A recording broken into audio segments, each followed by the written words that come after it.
When you look at this picture, there's actually St. Anthony appears in all three panels. There's the first one is where he's being tempted. It's always seemed a little funny to me they call this the temptation of St. Anthony, because usually when you hear the word tempt, it's like something attractive that you want. And these aren't exactly, well, there is sort of a naked woman, but she's not exactly tempting. I don't know.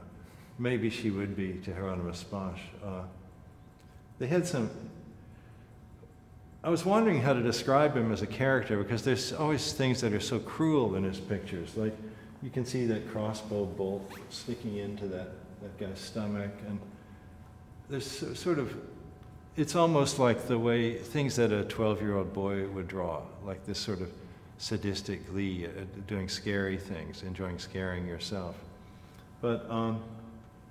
But there's St. Anthony, and he has this expression both in this frame and in this frame too, where he's just staring out at you, and he has this sort of serene expression. It's like, he's sort of like looking at it and saying, ain't this some wild shit? You know, isn't this something weird? You know, can y'all believe this? It's just, it's funny. Like he's calm, and the blessing gesture he's making is nice too. In this one, that's probably a black mass taking place there, some sort of corruption of the mass. And there was also a lot of amazing things in this picture. The pictures are sort of like a novel. There's so much detail. You can like delve down in there and go in very deep. And it's just when it's kind of stunning to think how much time it must have taken. One thing I got interested when I was writing my book, where here's a character, was this frieze here, which is a little bit hard to see, but if you look really closely, there's like a man in there that has a pig head.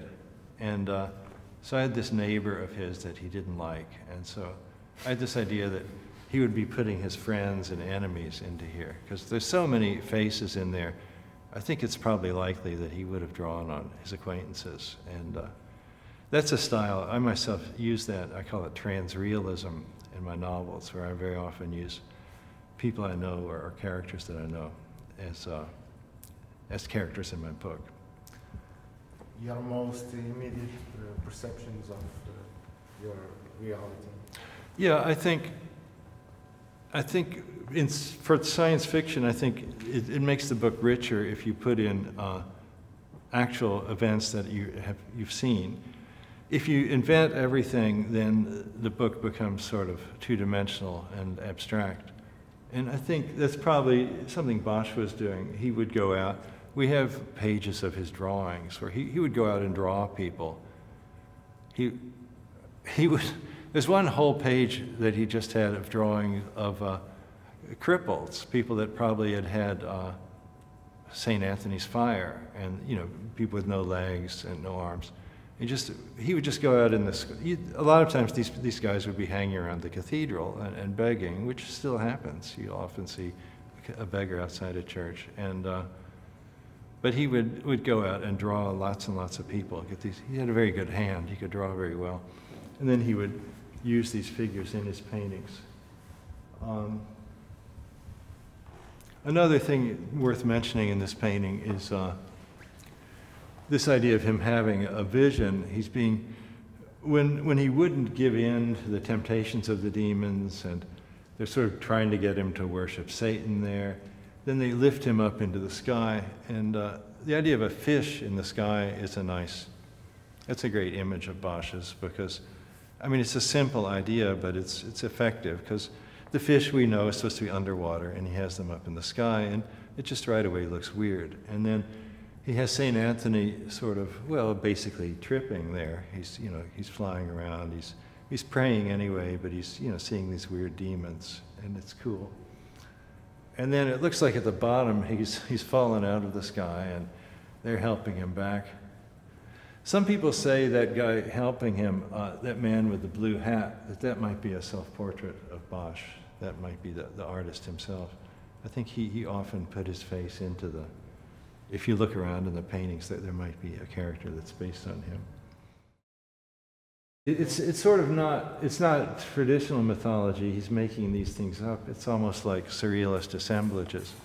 Like these things down here. I mean, he's got a horse skull and a suit of armor, and then it looks like that's the body of a roast goose, and then the head is perhaps the head of a ferret, and so he'll combine these odd things, or he'll take a bird there, a bird's head, and then give it these odd long ears and put him on ice skates. It's a nice trick to assemble different things.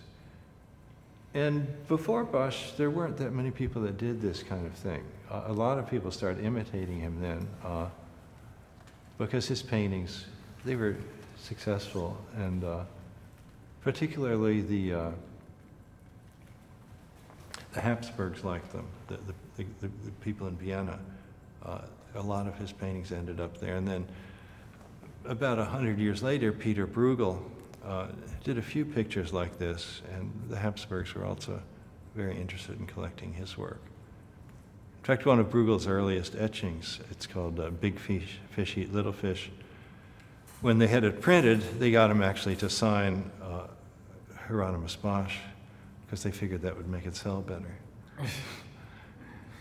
Which I think Bruegel himself was annoyed by that. If you're an artist, you don't want to sign somebody else's name.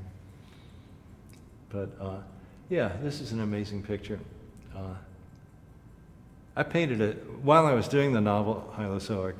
I've taken up painting myself. I started when I wrote a novel that was the life of Peter Bruegel. And I wanted to paint a triptych because it seems like such a cool medium. So I did a triptych for my novel Hylozoic with the 3 panels. Often, not in this one, but often in Bosch's, it'll be, you'll have sort of there might be sort of a heaven. Sometimes I guess heaven will be on the left, and then you'll have maybe purgatory in the middle and hell over there, something like that. One thing more I might say about Bosch, this notion, this hylozoism notion of objects being alive, you very often see objects being alive in a Bosch picture. I mean, like there's a bottle or jug that's a horse. So you could imagine him looking at an object and just kind of thinking about it taking on a life of its own. So he would often animate objects and. Yes, and this house, it's a house, it's a mountain, it's a man. Right, he would take an aspect of the landscape or a house and say, well, that also can be a man. So it's very, very common that he'll make things out of objects that can be alive. So this sort of hylozoic notion of everything being alive and teeming and things combining in these unnatural ways. So it's a fascinating work.